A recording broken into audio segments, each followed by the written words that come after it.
tenemos un programa cargado de noticias, de opinión, de análisis, de varias entrevistas. Y precisamente el presidente del Congreso de la República, el señor Rospigliosi, ha considerado que hay sectores diferentes de la izquierda también que están tratando de generar el caos, porque están pidiendo la salida del presidente José Gerí. Sobre esto y mucho más hablaremos el día de hoy en el programa. Y precisamente ya tengo aquí a nuestro primer invitado. Me refiero al señor Alfredo Martel Villanueva, especialista en discapacidad y derechos humanos y secretario general del Colectivo Nacional de Personas con Discapacidad del Perú. Alfredo, muy buenos días, bienvenido a Altavoz, ¿cómo estás? Buenos días, gracias por la audiencia.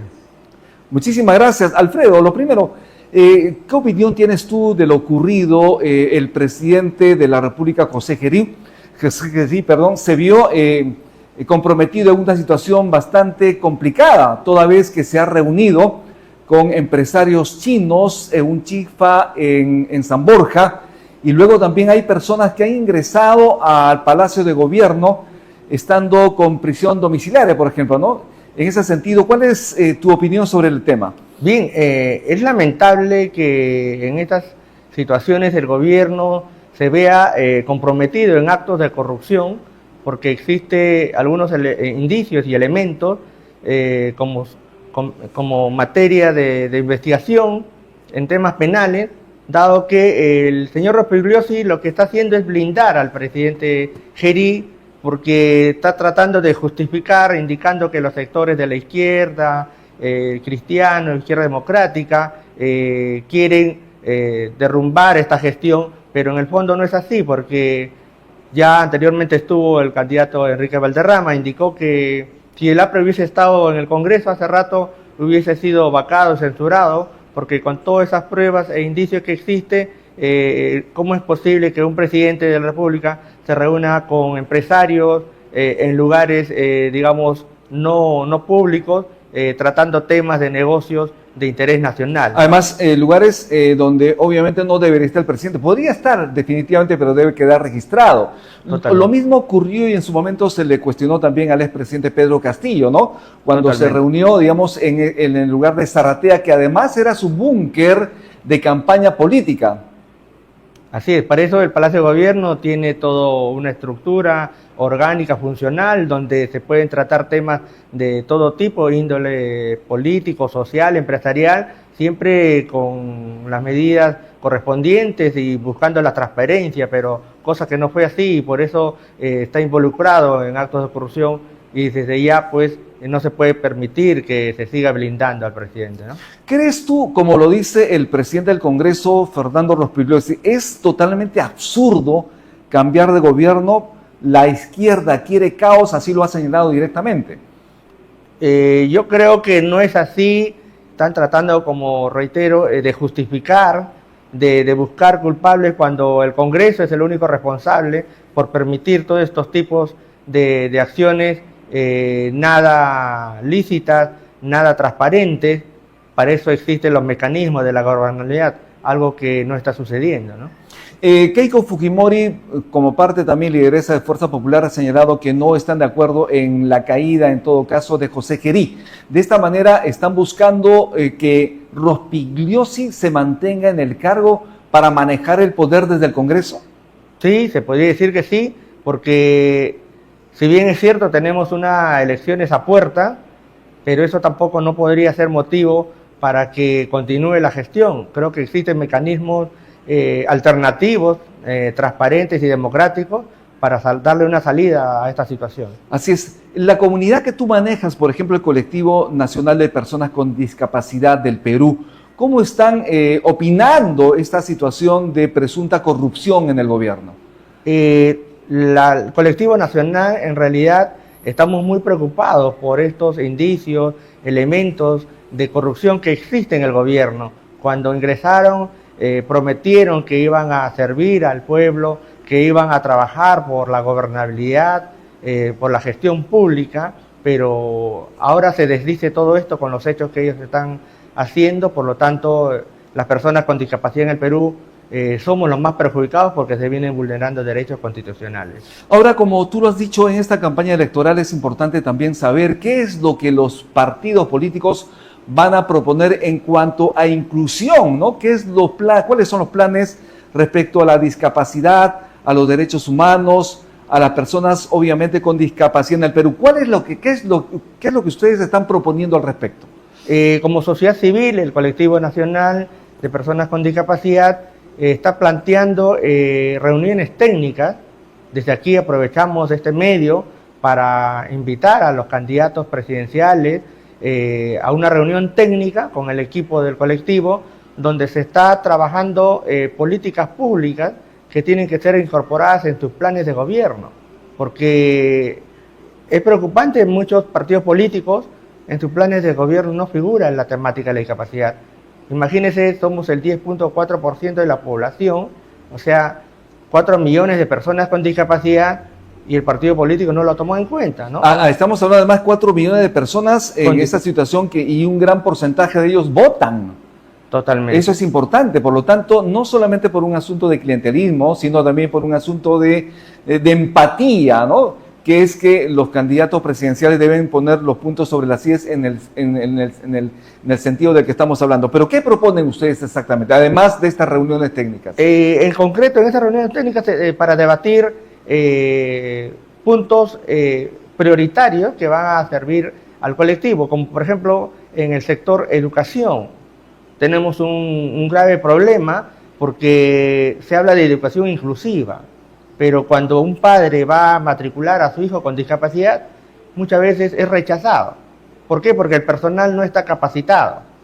Entonces, no existen los medios accesibles, inclusivos, para que este centro dé la apertura a un niño con discapacidad visual, auditivo, intelectual. Entonces, el padre ve que se pierde la oportunidad, porque se habla de inclusión, el gobierno, el ministerio, pero en la realidad cuando uno va al colegio es todo lo contrario. En materia laboral, por ejemplo, nosotros decimos que es un crimen y quizás podría llamarse de lesa humanidad en el sentido de que cómo es posible que las plazas de las personas con discapacidad que han sido jubiladas, han fallecido, ahora en el tema de COVID mucho más, esas plazas, la norma indica, el artículo 49.4, que tienen que ser copadas por otra persona con discapacidad.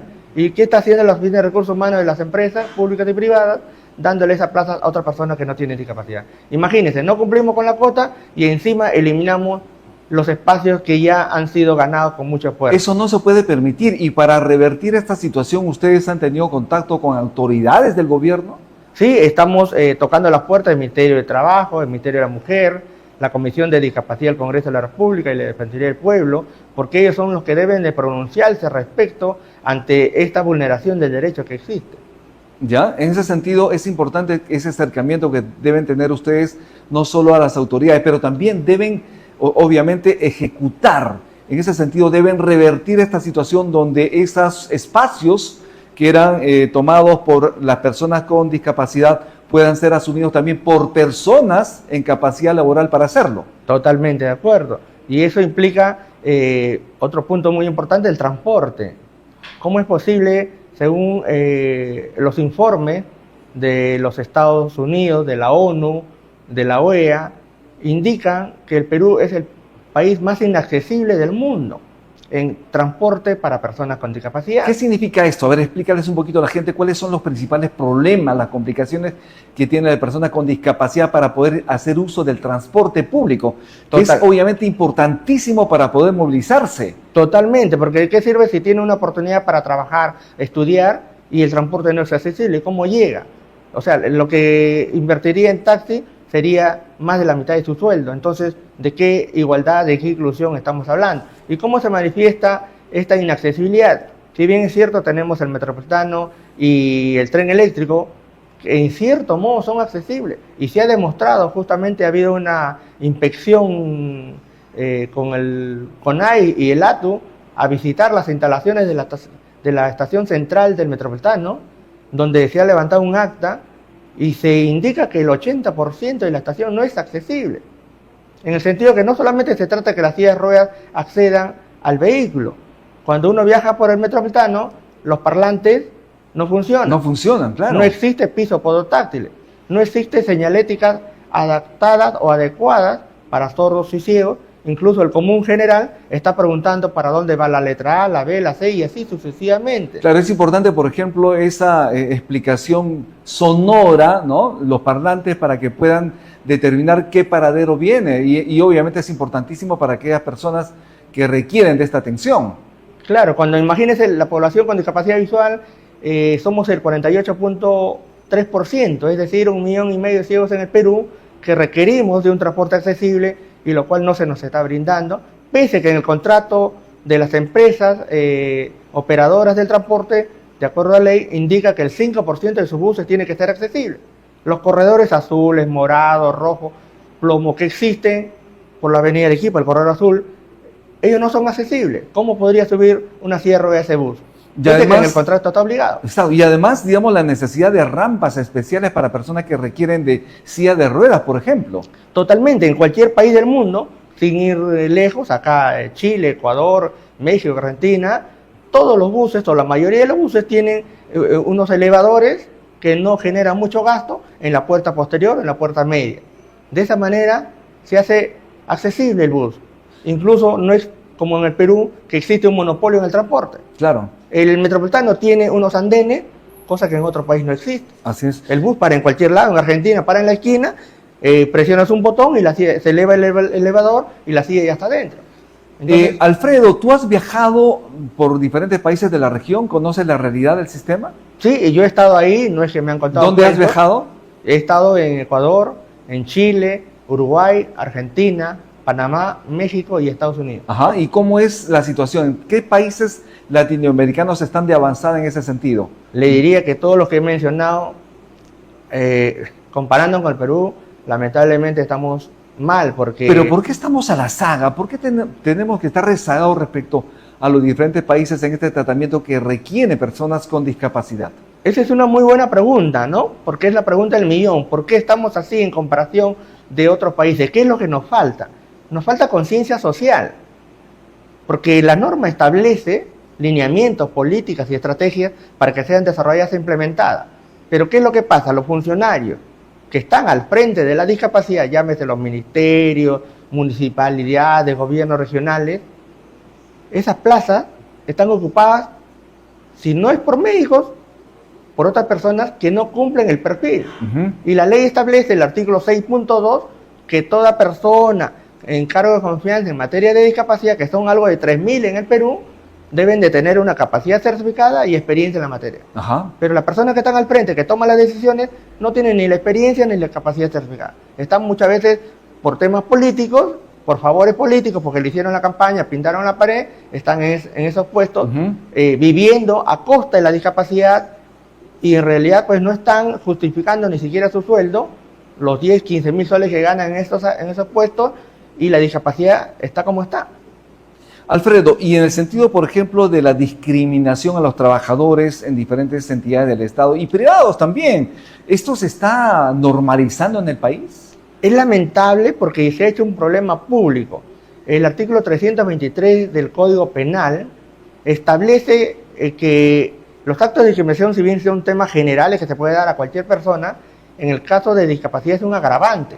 Y más aún si es un funcionario y está penado con 4 años privativa de libertad.